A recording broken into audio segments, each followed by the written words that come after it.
আনন্দ। কল্পনা করো, রাখালরা একটা সাধারণ রাতে তাদের কাজ করছে। কিছু ভেড়া হয়তো শান্ত ছিল, অন্যরা একগুঁয়ে। হয়তো তারা শিকারীদের তাড়াচ্ছিল, অথবা সেই রাতে সব কিছুই শান্ত ছিল এবং তারা একটু বিরক্ত বোধ করছিল।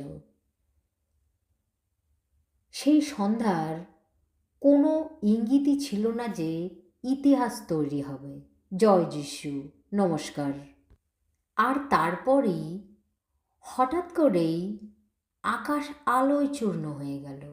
দেবদূতেরা আকাশে ভরে উঠল, আর রাখালরা প্রথম শুনল পৃথিবীর সবচেয়ে বড় সুখবর, প্রাণকর্তার জন্ম হয়েছে।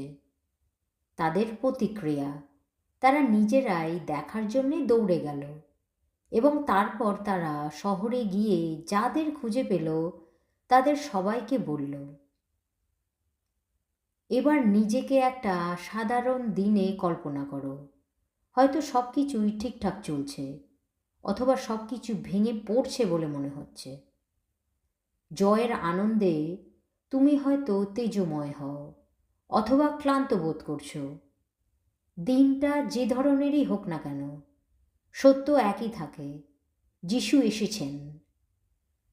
এটি এখনও সুসংবাদ যা প্রচুর সীমাহীন আনন্দ নিয়ে আসে। তার উপস্থিতি সাধারণ মুহূর্তগুলোকেও অসাধারণ করে তোলে। প্রতিদ্বন্দ্বিতার আহ্বান হল জীবন আমাদের সাধারণ বাধা ধরা নিয়মে ফিরিয়ে আনে।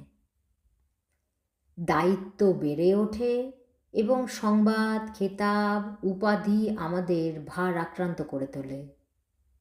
আনন্দ দৃষ্টিভঙ্গির ব্যাপার, এবং এটাকে পেছনে বর্ণহীন করে দেওয়া সহজ।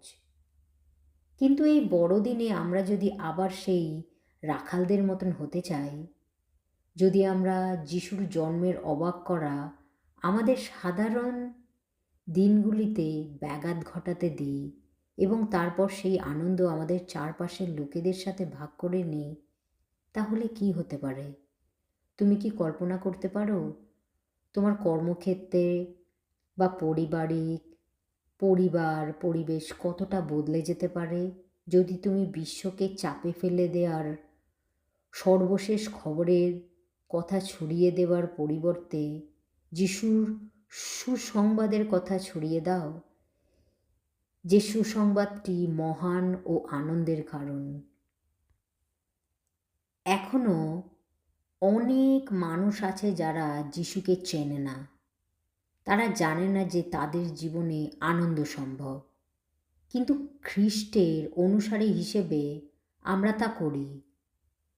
এ সপ্তাহে কারো সাথে সুসংবাদটি ভাগ করো। হয়তো বড়দিনে তাদের চার্চে আমন্ত্রণ জানাও, আর আনন্দ ভাগ করে নেওয়ার সাথে সাথে তোমার হৃদয় আবার আনন্দে ভরে উঠুক। জয় যিশু। ওই অঞ্চলে মেষপালকেরা মাঠে ছিল এবং রাতে নিজেদের মেষপাল পাহারা দিচ্ছিল। আর হঠাৎ করেই প্রভুর এক দূত এসে তাদের সামনে দাঁড়ালেন এবং প্রভুর প্রতাপ তাদের চারিদিক উজ্জ্বল আলোর মতন ছড়িয়ে পড়ল, আর তারা খুবই ভয় পেল। তখন দূত তাদের বললেন, ভয় পেও না, কারণ দেখো, আমি তোমাদের এক মহা আনন্দের সুসমাচার জানাতে এসেছি। সেই সংবাদ সমস্ত মানুষের জন্য আনন্দের কারণ হবে, কারণ আজ দাউদের শহরে তোমাদের জন্য মুক্তিদাতার জন্ম গ্রহণ করেছেন। তিনি খ্রিস্ট প্রভু। আপনি আমায় দেখাবেন জীবনের পথ, আছে পূর্ণ আনন্দ আপনারই সান্নিধ্যে। আপনাতেই আছে শাশ্বত সুখ। আলো চমকায় ধার্মিকদের জন্য এবং আনন্দ তাদের জন্য যারা হৃদয়ে সৎ। আনন্দের মালিক, আনন্দের রাজপুত্র, আনন্দের সৃষ্টিকর্তা প্রভু যিশু আপনার আনন্দে আমাদের জীবনের যত নিরানন্দ আছে এই ঋতুতে সব তুচ্ছ হয়ে যাক। হালেলুয়া, জয় যিশু, শত শত কোটি আগাম ধন্যবাদ। আমেন। আনন্দের মালিক প্রভু যিশু, আমাদের আনন্দে ভরিয়ে দিন যা উপচে পড়ে। হালেলুয়া। আমরা যেন আপনার আনন্দ আমাদের সকলের কাছে পৌঁছে দিতে পারি, যাতে তারাও আনন্দে আনন্দিত হতে পারে। হালেলুয়া, জয় যিশু, শতকোটি আগাম ধন্যবাদ। আমেন।